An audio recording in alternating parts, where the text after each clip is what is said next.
अज़ीमत जुर्अतो हिम्मत का है इज़हार, सीधी बात। अज़ीमत जुर्अतो हिम्मत का है इज़हार, सीधी बात। नाज़रीन गिरामी, अस्सलामु अलैकुम वरहमतुल्लाहि वबरकातुहू। सीधी बात के ताज़ा तरीन प्राइम टाइम में आप लोगों का इस्तकबाल है। नाज़रीन गिरामी, मैं अंसार अज़ीज़ नदवी इस वक्त कुछ अहम तरीन ख़बरें और कुछ तफसीलात लेकर के हाज़िर हुआ हूँ वायरल वीडियोज़ के हवाले से। नाज़रीन गिरामी, मैं आपको बताऊँगा कि किस तरह हनीमून पैकेज के नाम पर एक मुस्लिम जोड़े के साथ किस तरह शर्मनाक हरकत की गई, जो कतर की जेल में 10 साल बंद रहना पड़ा।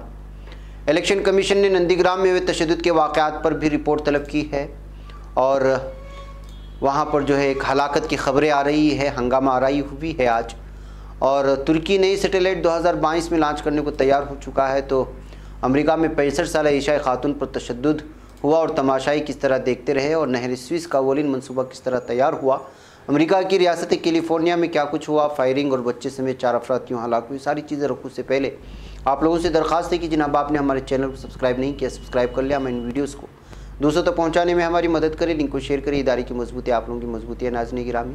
और इस वक्त हमारा जहां पर काम जारी है वो आप लोग बेहतर अंदाज में जानते हैं, रमज़ान किट का। पहाड़ी इलाकों में जो अहबाब यहां तक अपना ताउन फराहम करना चाहते हैं वो ज़रूर इस नंबर पर व्हाट्सअप करें, हम आपको तफसीलात फराहम करेंगे। आइए नाज़रीन गिरामी, सबसे पहले मैं वो वाक़या सुनाऊँ जिस वाक़े ने इस वक्त जो है किस तरह धोखा दिया जाता है और बिलखुसूस जो बैरून ममालिक और अरब ममालिक वगैरह का सफ़र करते हैं उन लोगों के लिए किस तरह चौकन्ना रहना चाहिए, एहतियात बरतना चाहिए, वो इस खबर से साफ़ तौर पर बात सामने आती है। जुलाई 2019 में मुंबई के एक जोड़े को फरेब के जाल में फंसाकर हनीमून पैकेज के नाम पर कतर भेजा गया था। उसे एक बैग दिया गया जिसमें मंशियात थी, लेकिन वो मंशियात के बारे में लाइल्म थे। जब ये जोड़ा कतर एयरपोर्ट पहुँचा तो उन्हें मंशियात के साथ गिरफ्तार किया गया। अदालत ने 10 साल कैद की सज़ा और जुर्माना आयद किया। गए थे हनीमून के लिए, धोखा किस तरह दिया गया आप देखिए। यहाँ हिंदुस्तान में कपिल के अहले खाना ने नारकोटिक्स कंट्रोल ब्यूरो से रुजू किया, यानी एनसीबी जिसको कहा जाता है। जब एनसीबी ने मुकदमा दर्ज करके इस मामले की तफ्तीश की तो ये बात वाज़ेह होगी कि दोनों बेकसूर हैं, उन्हें इस केस में झूठे तौर पर फंसाया गया। नारकोटिक्स सेल ने तफ्तीश करते मंशियात के एक बड़े सिंडिकेट का पर्दाफाश किया, यानी जो बैरून ममालिक इसी तरह धोखा देकर के मंशियात जो है भिजवाने की कोशिश करते हैं और मासूमों की ज़िंदगी के साथ खेलते हैं। इस मामले को संजीदगी से और हुकूमत कतर से बातचीत की और मामला कतर की अदालत में गया। कतर की अदालत ने नारकोटिक्स कंट्रोल ब्यूरो की तहकीकात को दुरुस्त करार दिया और इन दोनों को बरी भी कर दिया। कुछ दिन बाद ये जोड़ा हिंदुस्तान वापस आ जाएगा। हम आपको बता दें कि जेल में इन दोनों को वहाँ पर एक बच्ची भी पैदा हुई। उनीबा कुरैशी और शारिक कुरैशी की शादी 2018 में हुई। शादी के बाद दोनों मुंबई के भेंडी बाज़ार में रहने लगे थे। उनका बुरा वक्त उस वक्त शुरू हुआ जब शफ़ी के वालिद की सौतीली बहन यानी फूफी, जिसका नाम तबस्सुम बताया गया है, उनकी ज़िंदगी में आ गए। उनको ज़बरदस्ती हनीमून पर भेजने पर दबाव डालना शुरू कर दिया।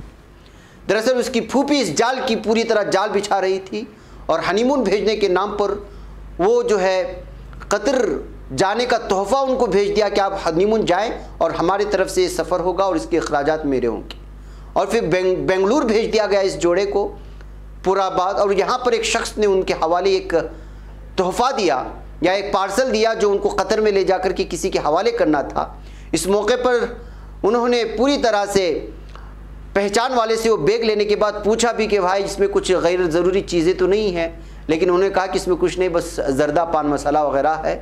लेकिन जब कतर पहुँचे तो फिर वहाँ जाकर के पता चला कि उसके अंदर मंशियात थी, ड्रग्स था। फिर वहाँ पुलिस ने इनको गिरफ़्तार किया और जो कुछ आगे हुआ वो आप लोगों के सामने है। नाज़रीन, रिपोर्ट लंबी है लेकिन हकीकत यह है कि जो है इस तरह के लोगों के झांसे में ना आए। किस तरह से एक नए जोड़े को, शादीशुदा जोड़े को खुद उसकी सौतीली फूफी जो है धोखा देती है और मंशियात देकर के एक नई नवेली दुल्हन और दुल्हा को जो है फंसाने की कोशिश होती है। इससे आप अंदाज़ा लगा सकते हैं कि किस तरह से जो है ये लालची फूफी थी और लोग किस तरह फंस जाते हैं इनके जाल में।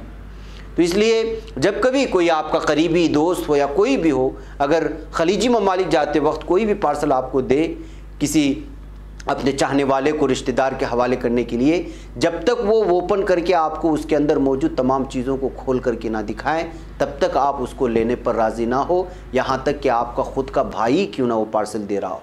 इन तमाम चीज़ों के सामने आने के बाद आप अंदाज़ा लगा सकते हैं कि किस तरह धोखाधड़ी होती है, किस तरह आपकी जानों के साथ खेला जाता है और आपकी ज़िंदगी तबाह बर्बाद हो जाती है। इस मामले से जो है आप लोगों को आँख खोल लेना चाहिए। बिलखुसूस जो बैरून ममालिक जाते हैं उन लोगों को जब कोई पार्सल लेने में और ख़िदमत करने में और ताउन करने में कोई जो है सरोकार नहीं है, इसमें कोई जो है गलत बात नहीं है, उल्टे सवाब का बाइस बनता है, लेकिन उसको जो है पूरी तरह से छानबीन करके लेना ये हर सफ़र करने वाले की जिम्मेदारी बनती है। इसलिए इस सिलसिले में को जो है इस खबर को भी आप संजीदगी से लें और इस सिलसिले में जो इस तरह अक्सर होता है इस मामले में जो है एहतियात बरतने की कोशिश करें। नाज़रीन गिरामी, बंगाल में आज तशद्दुद हुआ है और वो भी बुरी तरह तशद्दुद हुआ है। एक शख्स के हलाक होने की खबरें आ रही हैं, एक और रिपोर्ट के मुताबिक 2 अफराद के हलाक होने की खबरें आ रही हैं, एक और रिपोर्ट के मुताबिक जो है वो कुछ लोगों की ज़ख्मी होने की खबरें आ रही हैं। नंदीग्राम के बोयल इलाके में होने वाले तशद्दुद के सिलसिले में इलेक्शन कमीशन ने रिपोर्ट तलब कर ली है। ख्याल रहे कि मगरबी बंगाल की वज़ीर आला ममता बनर्जी ने नंदीग्राम में जिन बूथों का दौरा किया था, बोयल का बूथ उनमें शामिल है। ममता बनर्जी के खिलाफ बीजेपी की तरफ से सुविंदु अधिकारी मैदान में, आप लोग जानते हैं ममता बनर्जी जैसे ही बोयल बूथ पर पहुंची वहां बीजेपी हामियों ने जय श्री राम के नारे लगाने शुरू कर दिए और वो वीडियो आप यहाँ पर इस वक्त देख सकते हैं कि किस तरह उनकी मुखालिफत होने लगी। इस मौके पर ममता बनर्जी पूरी तरह से चिल्लाने लगे कि जो लोग इस तरह के नारे लगा रहे हैं वो जो है बिहार और यूपी से आए हुए वो गुंडे हैं जिनको ख़रीद करके लाया गया है ताकि यहाँ अमन के माहौल में भंग डाला जाए। ममता बनर्जी के दौरे के बाद वहाँ पर तशद्दुद के वाक़यात भी पेश आए। टीएमसी और बीजेपी कारकुनान के दरमियान मरकज़ी फोर्सेस ने अमन कायम करने की भी भरपूर कोशिश की, लेकिन जाहिर सी बात है कि जो है दोनों ग्रुप यहाँ पर आपस में मुठभेड़ हो गए थे। अब शाम ढलते ढलते ये खबर आने लगी है कि जुमेरात की सुबह मगरबी मदनीपुर के इलाके केशपुर में तृणमूल कांग्रेस के कारकुन को मुबैना तौर पर जो है चाकू के वार करके हलाक कर दिया गया है। और ख्याल रहे कि जुमेरात के रोज इंतखाबात के दूसरे मरहले में मगरबी बंगाल की 30 सीटों पर आज पोलिंग हुई है। ममता बनर्जी ने इलेक्शन कमिश्नर पर गैर फ़ाल होने का इल्ज़ाम आयद करते हुए कमीशन बीजेपी और अमित शाह के इशारे पर काम करने का भी उन्होंने इल्ज़ाम लगाया है। यानी बंगाल में इस वक्त एक किस्म की खूनी इंतखाबात कहा जा सकता है। इस तरह का माहौल पैदा करने की कोशिशें हो रही हैं हर तरफ से, ये मंजर आप देख सकते हैं। एक और वीडियो में भी आप देख सकते हैं यहाँ पर ममता बनर्जी जो है किस तरह से जो है डायरेक्ट गवर्नर को फ़ोन लगा करके कह रही हैं कि यहाँ पर जो है पूरी तरह से वोट डालने नहीं दिया जा रहा है, कैप्चर किया जा रहा है। डबेरा के बूथ पर हंगामा हुआ, बीजेपी उम्मीदवार के खिलाफ नारेबाजी हुई और लोगों को वोट ना डालने दिए जाने की शिकायत गवर्नर से ममता बनर्जी फ़ोन में कर रही हैं। ये सारी चीज़ें जो है आज पूरा हंगामा खड़ा हुआ बंगाल में, लेकिन दिलचस्प होता जा रहा है।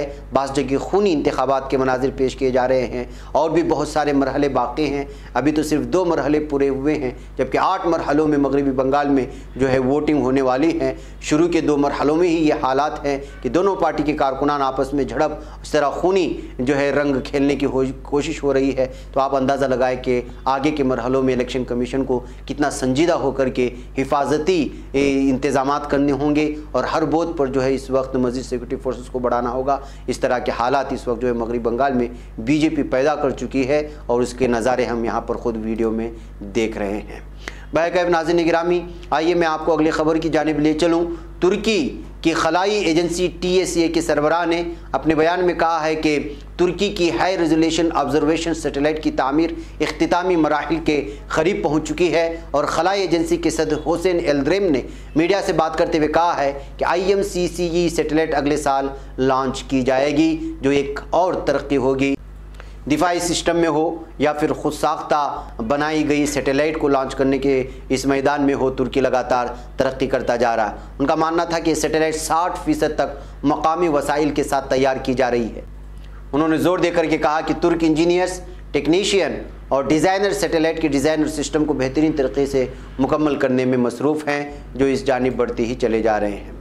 नाज़रीन गिरामी, उधर अमेरिका में आज 65 साला एशियाई खातून पर तशद्दुद होते देखते हुए अवाम की एक वीडियो इस वक्त वायरल हो रही है, जी हाँ, पुलिस ने कहा है कि मैनहट्टन के नवाब में हेल्स किचन के इलाके में पीर की सुबह ये बहिमाना वाक़या सिक्योरिटी कैमरे में रिकॉर्ड हुआ और पुलिस ने हमलावर की शनाख्त में मदद की अपील करते हुए वाक़े की वीडियो जारी कर दी। महकमे पुलिस की नफरत पर मबनी जराइम से मुतालिक टास्क फोर्स ने कहा कि जिस वक्त एशियाई अमरीकी खातून पर हमला किया गया वो चर्च जा रही थी, हमलावर ने उन्हें ज़मीन पर गिराकर गुस्से से लातें मारनी शुरू कर दी और इसके मुताबिक करीब खड़े हुए 3 अफराद कोई मुदाखलत नहीं की और ये मारने का तमाशा वो लोग देखते रहे।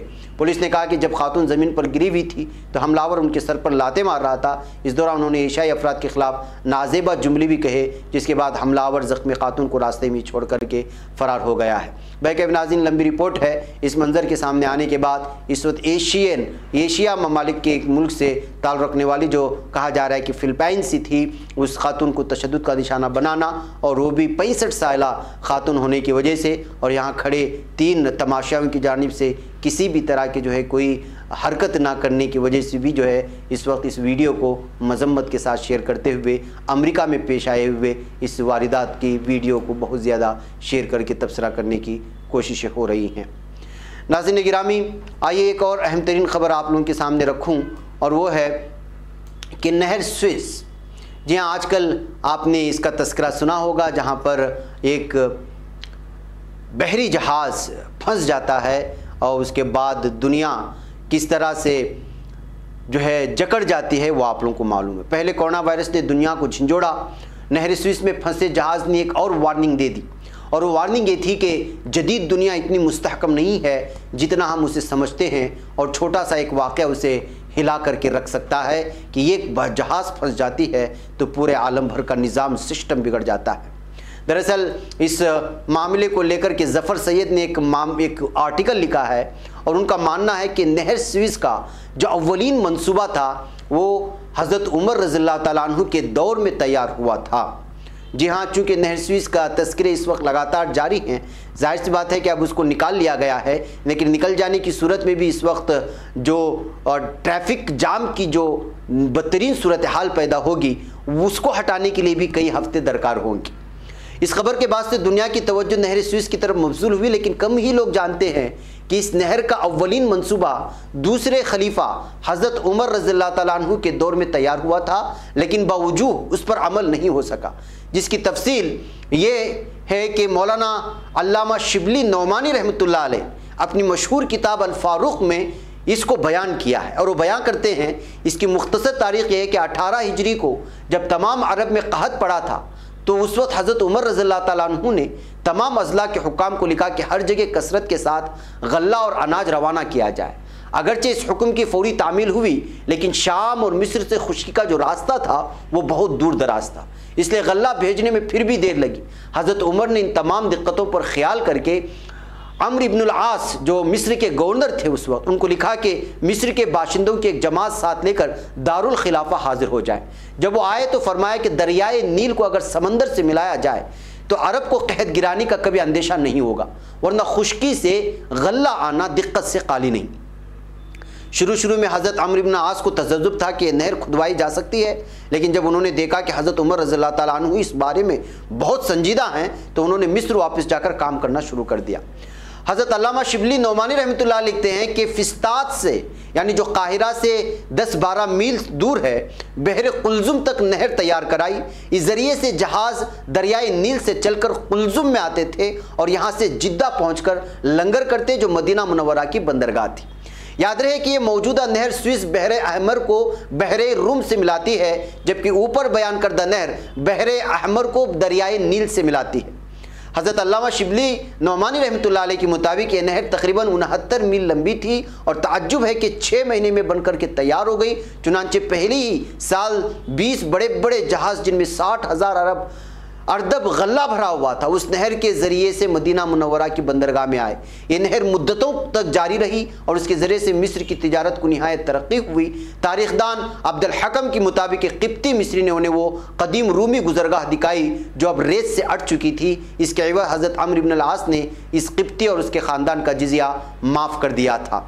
नहर खुदवाना इसलिए भी आसान साबित हुआ कि एक ज़माने में दरियाई नील की एक शाख बहरे अहमर में जा गिरती थी। बाद में ये शाख सूख गई, लेकिन इसके खुश्क रास्ते पर नहर खोदना मुश्किल नहीं था। एक और वजह यह भी थी कि नई नहर नहीं खोदी गई, बल्कि सदियों पुरानी रूमी नहर की सफाई करके उसे बहाल कर दिया गया।